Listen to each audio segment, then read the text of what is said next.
Bhagavad Gita chapter 6 shloka 37 to 47। ओम अज्ञानतिमिरन्दस्य ज्ञानञ्जनशलाकया चक्षुरुन्मीलितं येन तस्मै श्री गुरुवे नमः। श्लोक 37 में अर्जुन कृष्ण से पूछते हैं, हे कृष्ण, उस असफल योगी या भक्त का क्या होता है जो शुरू में श्रद्धा से भक्ति करता है पर बाद में मोह माया में फंसकर योग सिद्धि प्राप्त नहीं कर पाता। अर्जुन का ये प्रश्न बहुत महत्वपूर्ण इम्पोर्टेंट है। लोग डरते हैं कि मैं अगर कृष्ण भक्त बन जाऊंगा तो मेरा ऐशो आराम सब छूट जाएगा।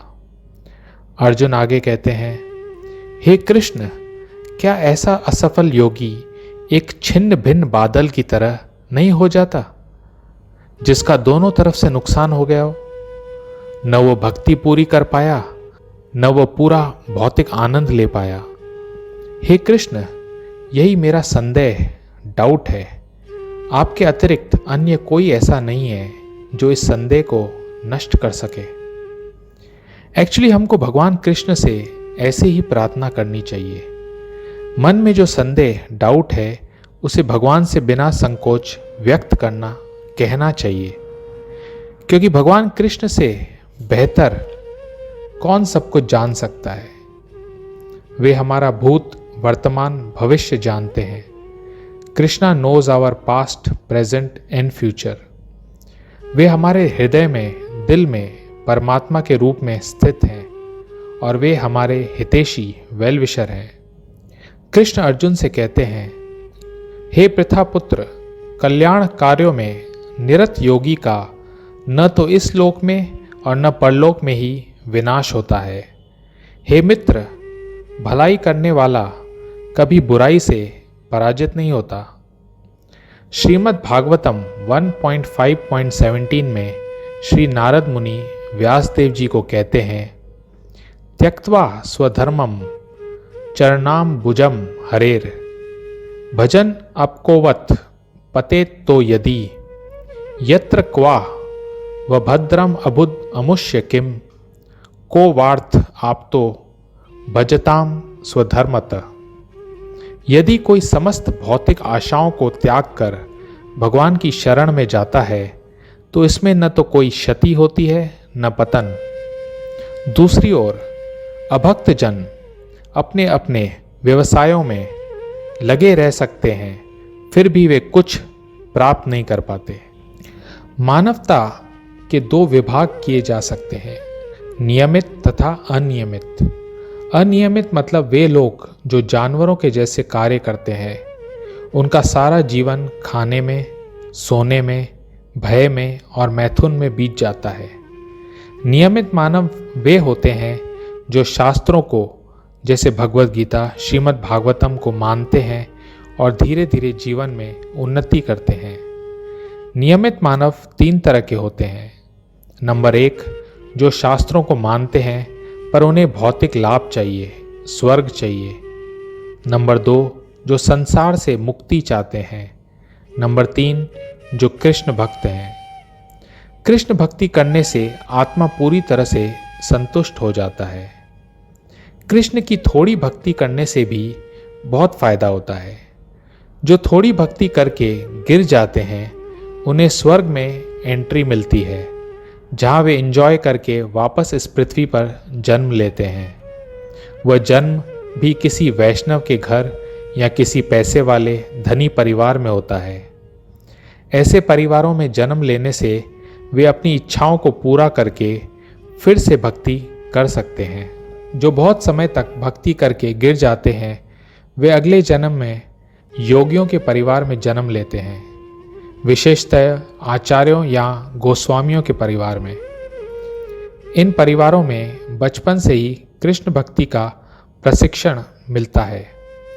कृष्ण भक्ति करने से कभी नुकसान नहीं होता, उल्टा जीव बहुत बड़े बड़े संकटों से बच जाता है। भगवान कृष्ण का नाम लेना आसान नहीं। हर कोई भगवान का नाम नहीं ले सकता। जो कृष्ण का नाम लेता है इसका मतलब उसने पिछले जन्म में वेदों के नियमों का पालन किया है। जब तक कोई पवित्र नहीं होता तब तक वो भगवान के पवित्र नाम हरे कृष्ण का जप नहीं कर सकता। ठाकुर हरिदास भगवान चैतन्य के परम प्रिय शिष्य थे। यद्यपि ठाकुर हरिदास का जन्म एक मुसलमान परिवार में हुआ था, किंतु भगवान चैतन्य ने उन्हें नाम आचार्य की पदवी प्रदान की, क्योंकि वे प्रतिदिन नियम पूर्वक 3 लाख भगवान के पवित्र नामों हरे कृष्ण कृष्ण कृष्ण हरे हरे, हरे राम राम राम हरे हरे का जाप करते थे। अनेक जन्मों के पुण्य कर्म करने के बाद जब कोई सारे कल्मश, कंटेमिनेशंस तथा मोहमय द्वंद्वों से पूर्णतः मुक्त हो जाता है, तभी वह भगवान की दिव्य प्रेमा भक्ति में लग पाता है। श्लोक 47 बहुत महत्वपूर्ण है। योगी नाम अपि सर्वेशाम मद्गते नान्तर आत्मना श्रद्धावान भजते यो माम स में युक्त तमोमतः।